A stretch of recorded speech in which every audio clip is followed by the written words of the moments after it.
Hello and welcome to Sideways. This week we're talking about how and why we're easily led astray, which reminds me of the time at the tender age of 17 I went to my first rock festival hoping that Martin would take proper care of me. During a conversation about library fines, I make a long overdue confession. Martin is for the second time grateful for a delicacy I cannot stomach, and I managed to secure myself new homes for some underperforming bamboo. Easily influenced. There we are. Good morning. There we are. Good morning to you. Are you okay? I am, but my hair looks odd. I look slightly dishevelled this morning. You could do with a Jack Grealish Alice band on to sort that out, mate. Have you ever worn an Alice band? No. And I don't think you have either, have you? No, I haven't, no. I mean, we both at times had long hair. Yeah. But back in the day, you just didn't have an Alice band, did you? You just had, if you didn't want to have it in your face, don't have long hair. Well, that was it. I used to wear a headband when I played football. That was it. Keep it out of my eyes. Oh, you did wear an Alice band then? It wasn't an Alice band. It was a sweatband that goes around your head. Oh, okay. So you looked a bit like Charlie George. I looked a bit like Bjorn Borg or John McEnroe. Yeah. You look more like John Prescott these days. I don't know what that's alluding to, but I'm sure it's not a compliment, but I'll probably leave it there. It was the first John I could think of. Was it? I mean, I could have said anything, couldn't I? I could have said, I don't know, John Motson. John Motson, yeah. John White. Anyone. Yeah. Anyway, so, John Fashionew. I think we've done enough Johns now, don't you? Should we crack on? Hello, John got a new motor? Obviously, clearly you're not finished, but I feel that I am. So, what I was going to talk about this week, should we go on to that? Yeah, why not? I was just going to talk about being easily led.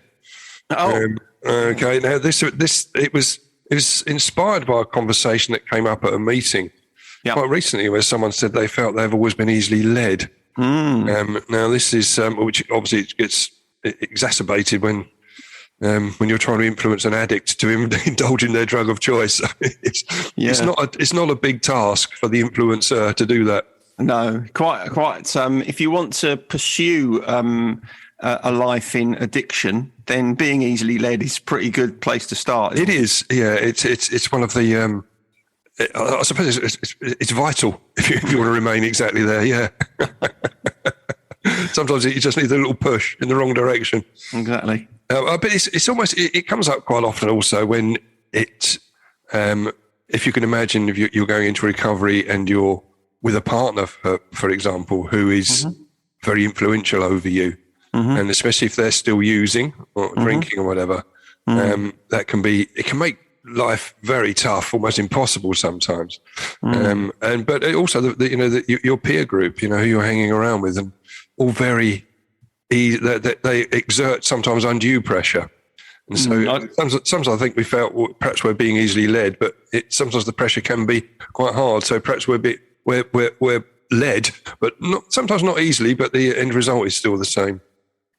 Yeah, I suppose when you think about the kind of psychology of influence, then with your friendship group, you've got two factors combining there to push you in whatever direction it is. I mean, one of them is what's it called? Social proof. So if you can see if there is evidence that something is enjoyable or positive, and one of the other influences is liking, and you like the people in whom you are seeing that, then that's quite a compelling argument. So if all your friends going down the pub and having a great time, for you to say, I'm going to give it a miss, thanks, is incredibly difficult. Yeah, it is. But and you've touched on a couple of good points there I want to come on to. But before we start, there's this little story I read which was regarding, not an animal one this week. Okay. I strayed off of that slightly. Right. Well, quite a lot, actually. There's a story about a man who returned a book to a library. I can't. This is unbelievable. What's that? Did you read it as well? Yeah, I did, and I was gonna share it with you, but that's great. So carry on. Yeah. Well, you know the story then. He returned this book to a library in California last week, and it had been taken out in February 1927. So it was, well, I think ironically, it was a book on the history of the United States. So, it's 100 years out of date now, virtually, isn't it? So it's starting to become of little use. Yeah. And I read that it was published in 1881, so it was 96 years overdue. But as the library hadn't been using fines since 2019, he didn't have to pay a fine. Yeah, it's quite. Did you read in that report how much he would have had to stump up? I did.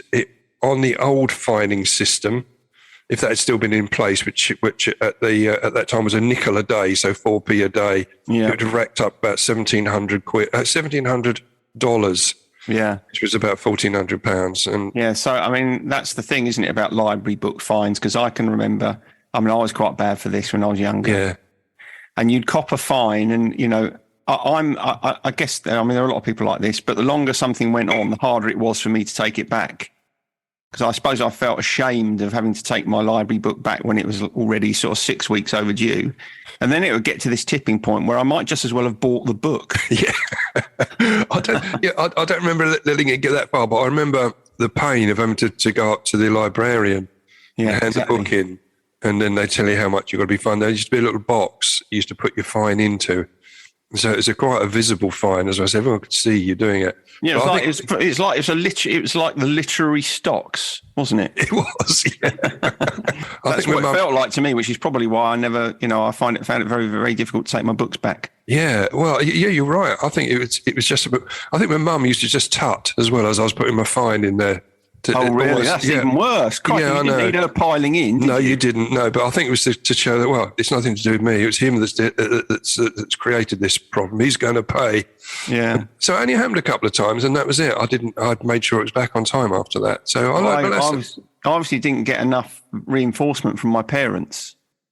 So it's my parents' fault. It wasn't my fault at all. I like your blame game there you're playing. If my parents had shamed me for leaving my, Bobby Brewster and the Magic Torch until it went overdue, then I probably would have taken them back.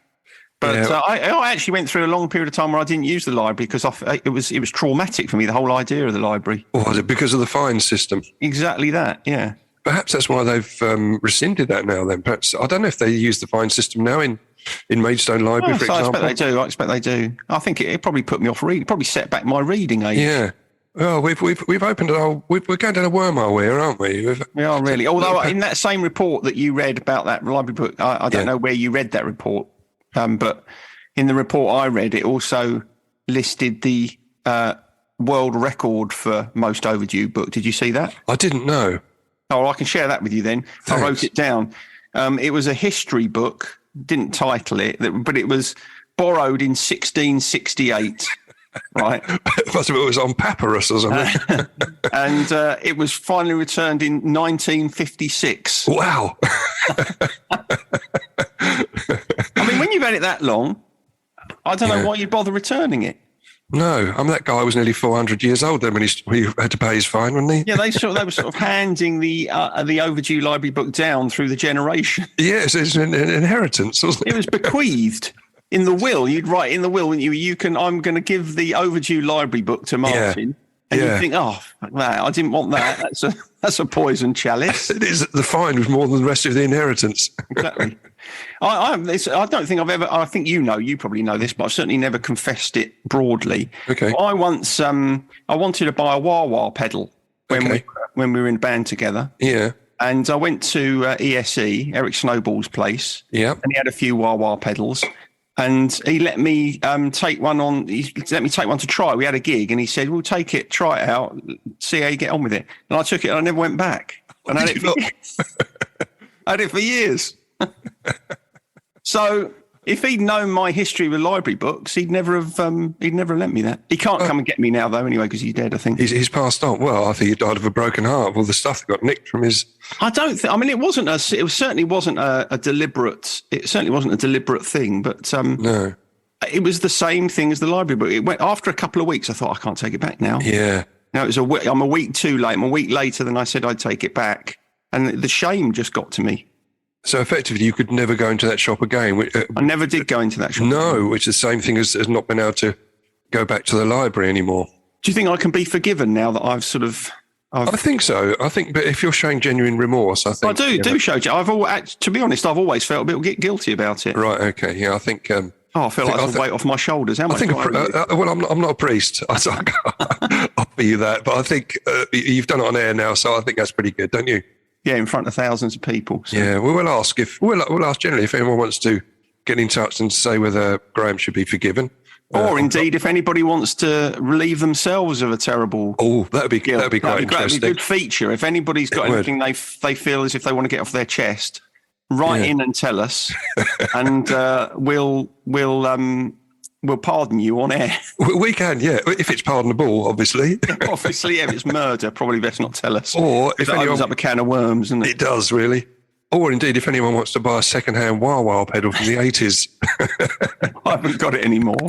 Yeah, I've sort of remember that now. I know you've mentioned it from the time, yeah. But anyway, we'll move on to the subject matter before we get distracted any further. I was looking really initially just at the reasons we're influenced, and it came out with a number of factors. They didn't expand on it too much in my research, so I'm hoping you can sort of help me out a little bit here. All right. There's the short list that included, and we go back to them, low self-esteem, a need for approval, a lack of confidence, and a desire to fit in with others. So I just wanted to discuss those with you. Low self-esteem. Is that didn't immediately spring to mind when I was thinking about it before I did the research? Would you say that's a reasonable assumption to make, that we're more easily led? If you've got low self-esteem, you haven't got a very strong sense of yourself. Okay. And so if you haven't got a very strong sense of yourself, you're more likely to accept the imprint of others. So with low self-esteem, you tend to be someone who wants to take up as little space in the world as is possible. So you don't want to be trouble. You don't want to be, don't want to argue a point. You don't want to push against someone. You want to be kind of included and part of the crowd, So, I mean, self-esteem is a shoo-in for an addict, because when you're in the madness, it's absolutely on the floor. You have none. So that would lead you to being quite easily led. You throw your addictive substance into the equation and whoosh, it's going to happen, isn't it? Yeah, because in order to push against that, so if you're in addiction, when you've got low self-esteem in addiction, you don't really think you're worth asserting your own case or doing something that you want, do you? You think, I mean, you're not valuable enough, are you? No, you certainly don't value yourself there. Yeah. And which leads on to the next point, Maria, about the need for approval. I sort of related to that in many ways. I'm probably going back to when, as a schoolboy, having your first illicit smoke behind the bike sheds. And I think I did that at the time. I remember doing it. And it was because the people that were doing it, I wanted to be like. Exactly. I felt like they were, it was quite cool. And obviously on reflection, it's terrible. But at the time, you think that it was quite an attractive proposition. So I was easily led to go and join in that. That's for sure. Yeah, absolutely. If you want to, I think that of the list, that's probably the one that I would in my life have struggled with most. And it's linked to low self-esteem. Yeah. Really. Yeah. If you feel like you need the approval, there's a kind of another question in there, isn't there? Which is, why do you feel such a need for approval? Why do you need to make sure, taken as an extreme, I work with a lot of people who kind of need everybody to like them. Yes. Even people that don't really know them. Yeah. It really eats at them if they think, well, this person doesn't like me or won't accept me or won't take to me. And again, that to me, that's very much linked with a low sense of self. If you've got a well-developed sense of self, why do you need everyone to like you? It doesn't matter, does it? No, probably not, but it is tricky. I do find that difficult, I must admit, when I know that people don't like me. I'm better now, but at one time it used to eat me up. Yeah. Even people that don't really know you at all. Yeah. Yeah. Yeah, I certainly struggle if I think I've upset someone that's close to me, or someone that knows me well. If I think I've upset them, that gets me. So that's there's still a kind of need for approval there. But I think where I've changed very much over the years is I couldn't give a stuff about people who don't know me or I don't know. I mean, if they don't, it doesn't really matter at all. No, I don't really know how that changed or why it changed, but it's been certainly a noticeable change in my life. It comes with age and wisdom, I think, really. I suppose it does, yeah. It's probably a bit like giving too much agency to a troll. Trolls you on social media, for example. You know, I've seen people put posts on Facebook. Mm-hmm. They get a lot of negative remarks that come up, and they take the post down. You know, it's because they're giving a lot of agency to those people rather than sticking by the original point. They'd rather just avoid it. Actually, that's a good point. Because when I think about my own behaviour related to that, I don't really post on social media. You know, it's easiest not to, isn't it? I might put a picture of the dogs up on Instagram, but I mean, anyone who's going to give me shit about that, you know, I know who's got the problem. But Twitter is the worst place for that. If you voice an opinion on Twitter, then there's always some arsehole who's going to try and tear you down. Yeah, and I think it's it's quite sensible to try and avoid that. I don't want that. I don't need that sort of aggro in my life. No. So does that lead into the next point, which was a lack of self-confidence? Really does, doesn't it? That stems from low self-esteem, doesn't it? Yeah. Well, I was looking at the research, and they all sort of link in with each other with the self-esteem and need for approval, a lack of self-confidence. They all come from the same stable, really, don't they? And probably the last one does that I listed down there as well, a desire to fit in with others. It's all circular, isn't it? It is. I think that one veers away a little bit.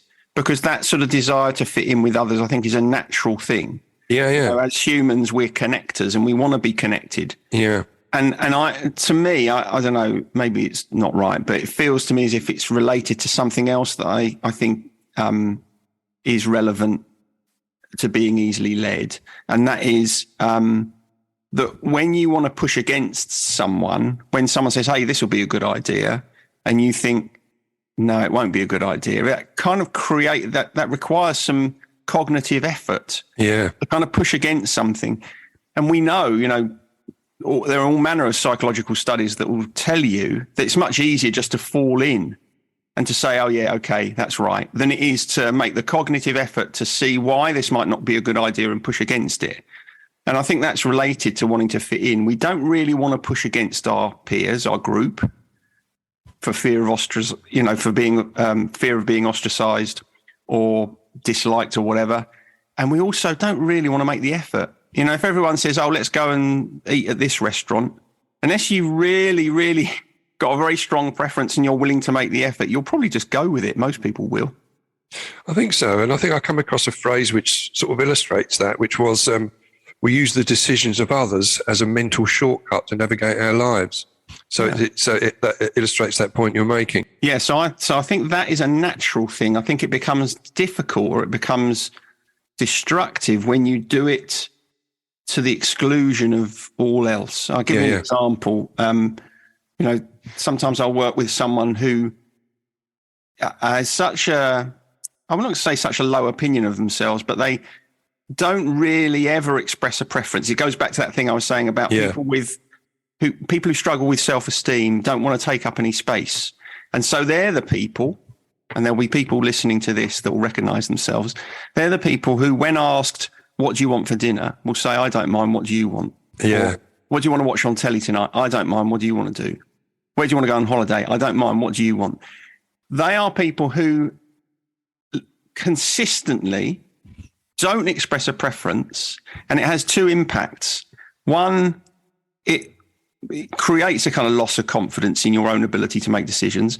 But two, you start to lose sight of what you actually want. Yeah. And so when people are like that, I say to them, look, just when you're asked to make a decision by someone in your life, just express a preference, even if you don't have one. So if someone says, what do you want to do? Or where do you want to go to eat? Say, oh, well, I'll have pizza, whatever.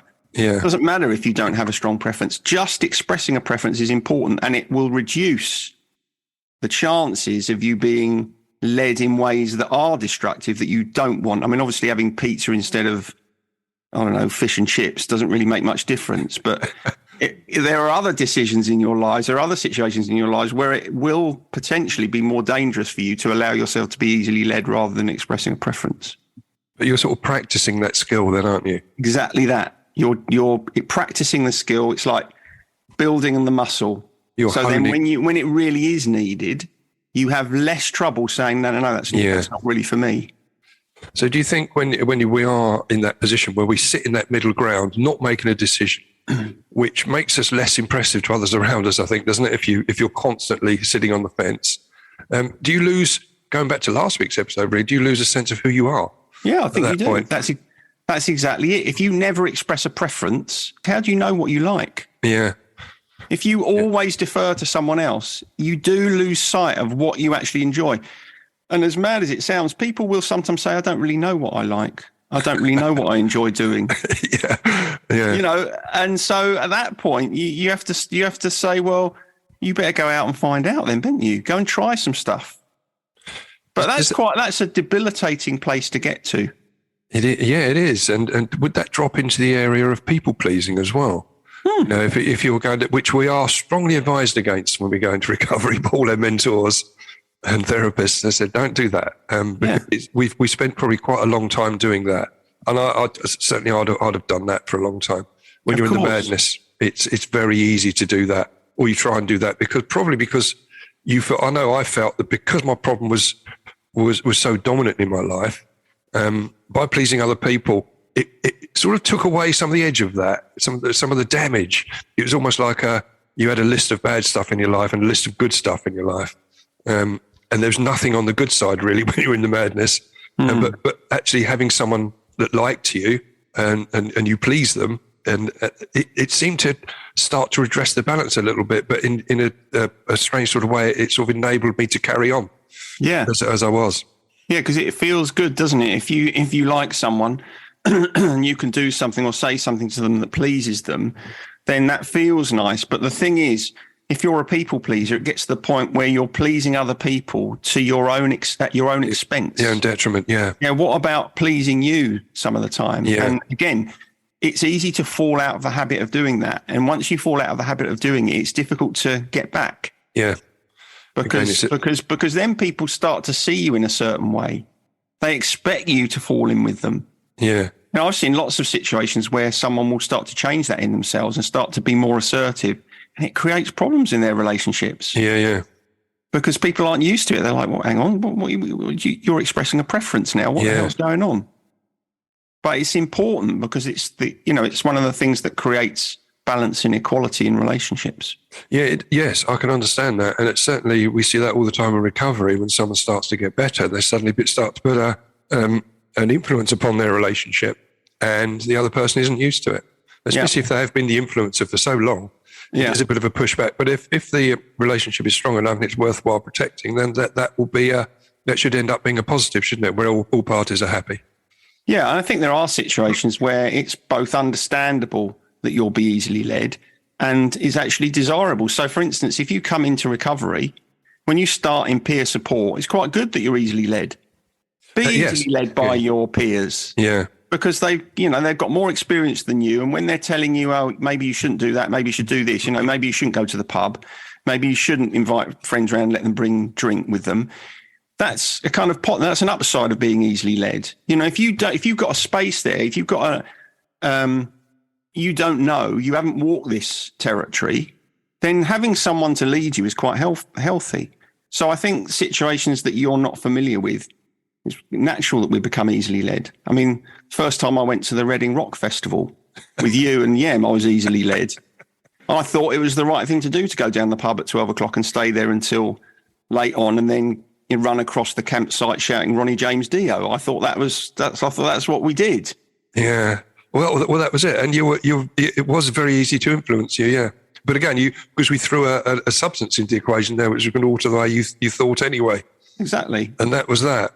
Exactly. Yeah. I was looking upon you for mature guidance, and I was looking in the wrong place, wasn't I? You certainly look in the wrong direction there. That's for sure. I don't think Yem and I were a particularly good influence upon you. That's for sure. But it illustrates the point. Also, I was thinking about the point you were making about being led by your peers and how positive that is in recovery, which is exactly right. But it also illustrates that you have to pick the right person or the right people to influence you. Correct. I've known people that have had sponsors in a 12-step program. Turns out that the sponsor wasn't particularly good either. Okay, so they were getting the wrong lead. So it can be a little bit of a minefield, but it is. You're absolutely right. Being led positively by positive people, in most cases, is going to get the right result, isn't it? Yeah. To be honest, at that age, I was probably ready to be easily led in the wrong direction. It's part of growing up for you, wasn't it? It was part of really. It was your first festival. It was. Your first festival ought to be messy, oughtn't it? You'd be careful. You probably shouldn't say that, should you? I shouldn't say that, but I can't deny history. I can't whitewash that. I mean, let's put it another way. People's first festival is going to be messy. It is going to be cases. Well, we don't have to say it's good or bad. It's just a reality, right? It is a reality. It's boundary testing at that point. It's testing your own boundaries and resilience sometimes as well. I went flipping steaming over mine that weekend. Very early on. But you learned from that. And I think I did learn from that, yeah. You didn't end up with a habit, which was good. Yeah. So what do we do? How do we do this? How do we stop being easily led? Are there any tips or tools? I picked up a couple that I researched, and I'm sure you probably have some. We've sort of touched on them. We've just talked about one. I think one of the most important ones, one of the most effective ones that I know of is start practicing. Yeah. This is boundaries. Yeah. This is what this is. Yeah. If you're easily led, you do not have effective emotional boundaries, and the only way to address that is to start putting some in place. And it's okay if you don't, if you were never taught any, like a lot of people weren't as they grew up. You can always, it's never too late to learn boundaries, but there won't be any way around you having to implement them. There's no easy way to stop yourself being led other than taking action yourself. It's not like other people are going to stop trying to lead you. You're going to have to start saying no a bit more effectively. Well, that was the first point that I found really was, don't be afraid to express your thoughts directly and clearly when you need to. Remember that it's okay to say no. It did say in brackets there, as long as you say it politely, which is probably right as well. Yeah, it is right. I think it's right to say it politely, but it's also important to say it clearly. I think where a lot of people get into difficulty in terms of trying to assert their own agency over their lives is they, in an effort to try and avoid upsetting people, they try and they become woolly about the situation. I'm not sure I want to do that or whatever. That's not good enough. You have to be resolute. You have to say, no, that's not for me. I don't want to do it. Do you remember we talked a while ago about how it's quite refreshing if you ask someone if they want to do something, if they say, no, thanks. It's rare, isn't it? We find that hard with our friends to say, no, I don't want to do it. But it's valuable. It's valuable. It is valuable, but it's so difficult. That is quite a tough one, because if you just say, we've talked about this before about saying it, no is a complete sentence. Yeah. And I remember, and other people that have listened to this, to our podcast, have obviously taken that on board to a certain extent, because one of our listeners, Jez Thistlethwaite, he did send me a message saying, I'm going to see this band. Do you want to go? And he said, you can just say no without any rhyme or reason. Yeah. which made me laugh a little bit. And I did want to go anyway, so that was fine.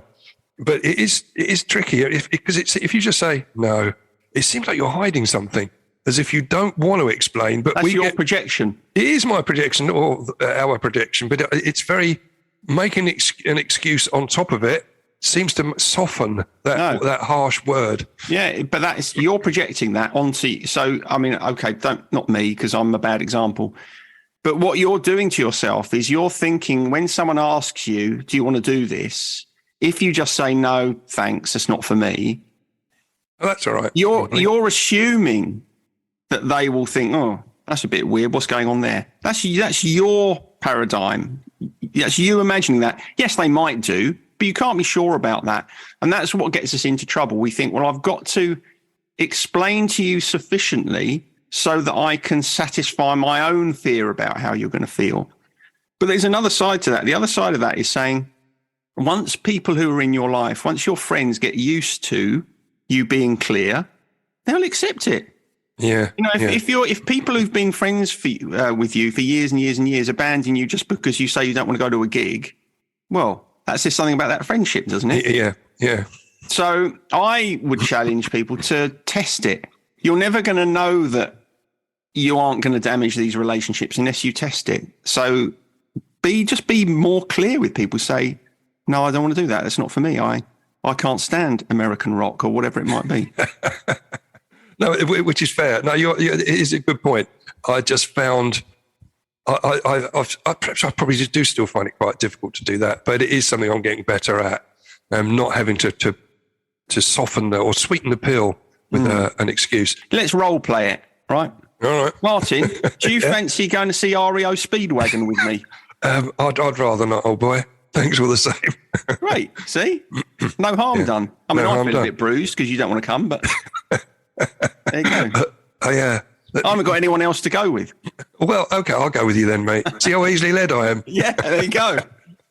So what happened there was you put your boundary up, and then I tried to climb over it. Yeah, you did. Yeah, I did. Yeah. Now you've got to spend 2 hours listening to REO Speedwagon. Yeah. I'll have to put my headphones on. The second one was stop looking for approval. Easier said than done, really. But wrapping it up a point in that sentence, it makes a lot of sense.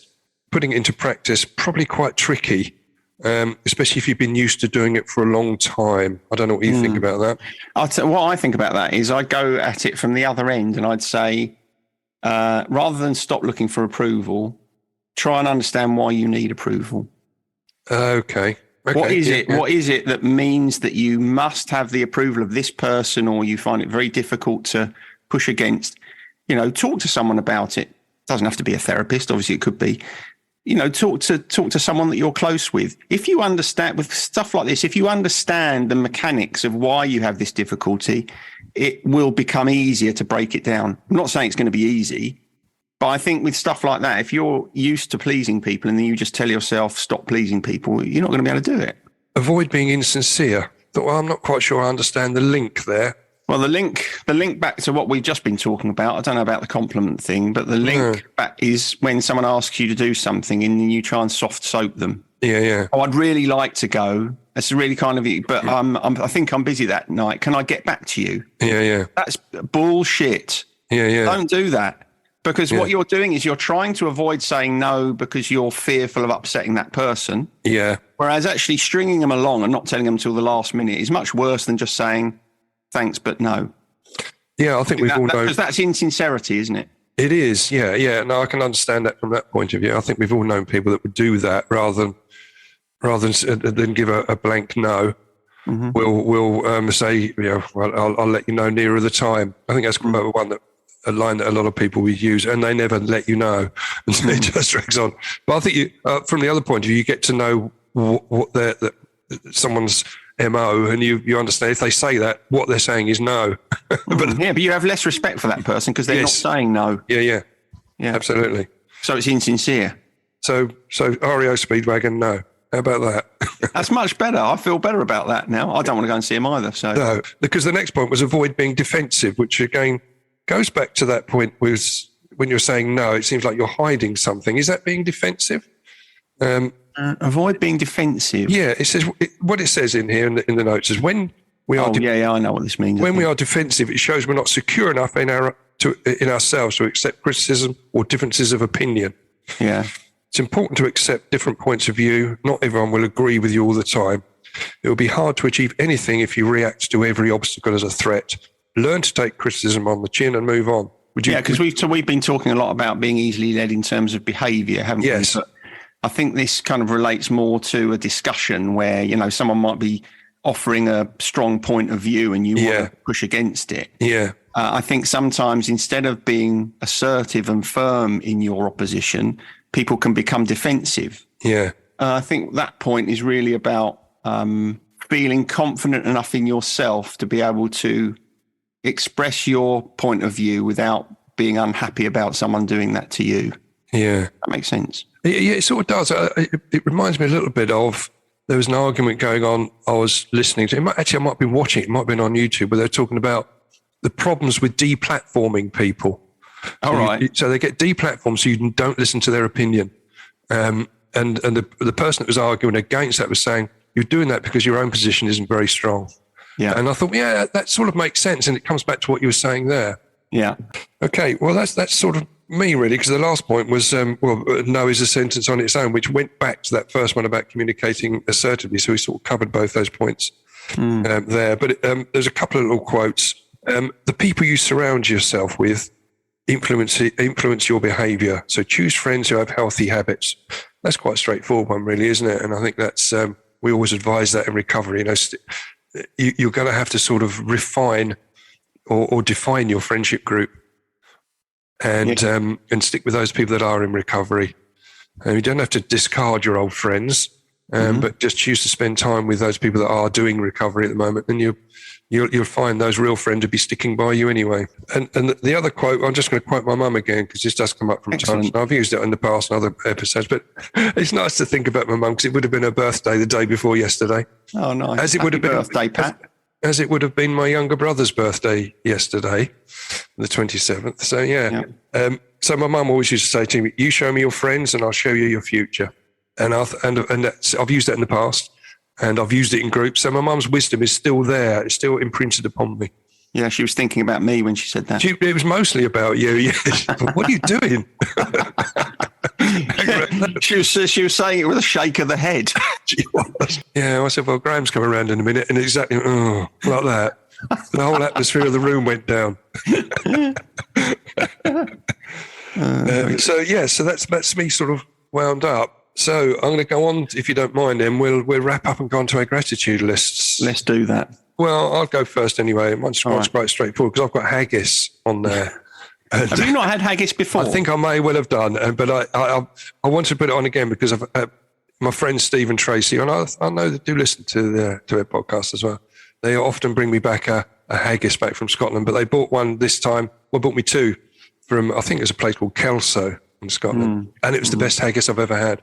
It was properly. It wasn't in a plastic wrapping. It was in a proper pig's intestine, and it was just, the taste was just extraordinarily good. Yeah, disgusting. So it may have been on my gratitude list before, but as we've said, it doesn't matter if we have a recurrent theme. No, it's true. This is sort of an upgrade to my last gratitude in that area.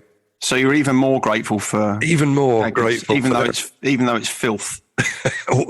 You can view it as you wish.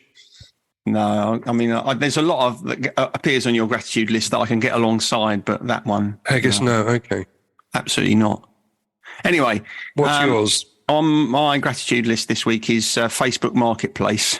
Facebook Marketplace. Now, I never thought you'd ever give any agency to anything to do with Facebook, particularly. Well, yeah, it's not really. I'm not a big fan of Facebook, but my son, who's soon to be moving to his new place in London with his girlfriend. Yeah. He's been scouring around for bits and pieces for their house, obviously, as you would. Yeah. Bought himself a very nice mirror the other day, and he's got other bits and pieces. But so I blame him, because it got me kind of looking on there, and I bought a couple of plant pots yesterday. I had to go to Sittingbourne to pick them up, and wow, I bought some other bits and pieces. I'm terrible for buying plant pots. I didn't realise I had a weakness for buying plant pots, but apparently I have. Well, but it's like to me, it's like eBay used to be. You know, eBay's a bit too. It's like eBay's just like online shopping now, isn't it? It is, isn't it? Yeah. But you can find all sorts of little nuggets on Facebook Marketplace. So I don't know why I'm talking about it really, because now everybody will be on there and it will be ruin it again. But I think to go all the way to Sittingbourne. No, it's not a massive. Well, they were nice. They were nice plant pots. I was going to say they must have been particularly. You must have been particularly keen. I was. They're nice, and I thought they'll show off my underperforming bamboos really nicely. Okay. I mean, were you happy with the size? Have you ever had an underperforming bamboo? I'm just trying to think. Well, I don't think so. No. I was just wondering if the plant pots you got there, they were the size you expected, because that can often be a disappointment with anything you order online. Well, at least visually they look okay, and you get there and it's either way too small or not what you expected. Good point. I asked. Okay. I said, could you tell me what the diameter of them is? There. So she told me. So exactly. I was alive to that risk. Okay. Yeah. So they were what I expected. Your expectations were met, which I think we've done an episode on that, I think, in the past. Probably, yeah. I think I was a bit fed up being stuck in the traffic on the A249, but yeah. Anyway, that was it. So we're all right with that, aren't we? I'm going to go on to the days of the year. yeah. Not very much. In fact, there's three that I picked up. They're all pretty much the same, or going down the same route. One of them was National Brisket Day. Oh, interesting. Yeah. Which is a cut of beef, isn't it? Basically, brisket. I don't really understand. Very good. It needs slow cooking. Does it? Okay. Needs low and slow cooking. In fact, I had friends round for dinner a few weeks ago, and I cooked a brisket on the barbecue. Did you? It took about 9 hours. Did it? Well, thanks for the invite round. I'd have said no.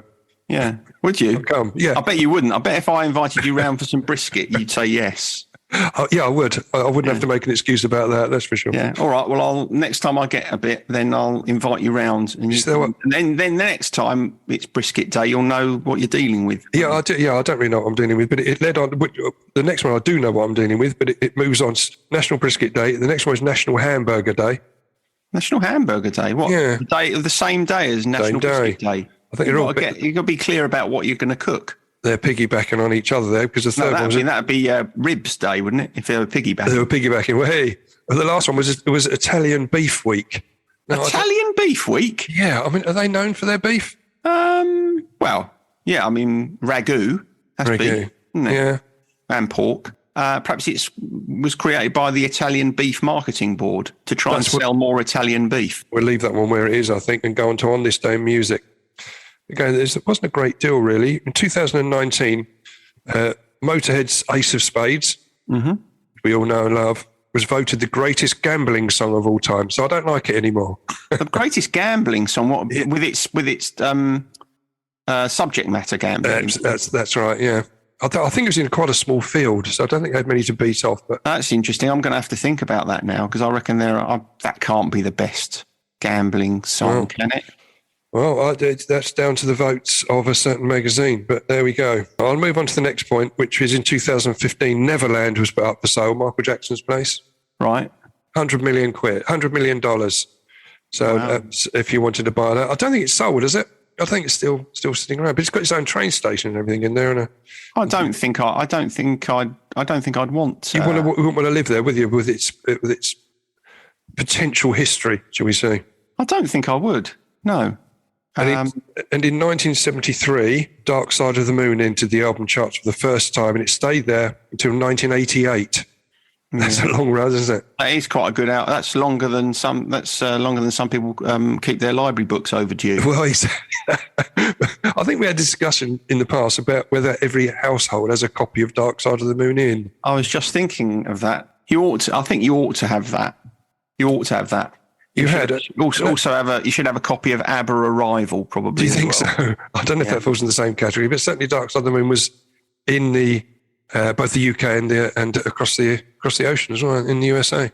Yeah, for a similar amount of time. So a phenomenal album. You should also have a copy of Meatloaf Bat Out of Hell. Do you think so? Yeah, you must have that, surely, haven't you? I have, yeah. I was never really fond of Pink Floyd. It's odd because in recent years, every time I hear something by Pink Floyd, I think, bloody hell, that's good. Yeah, it is. I think that happens, I think as you get older, your tastes do change. I mean, when I was young, I didn't like olives and anchovies. I mean, I don't know what was wrong with me.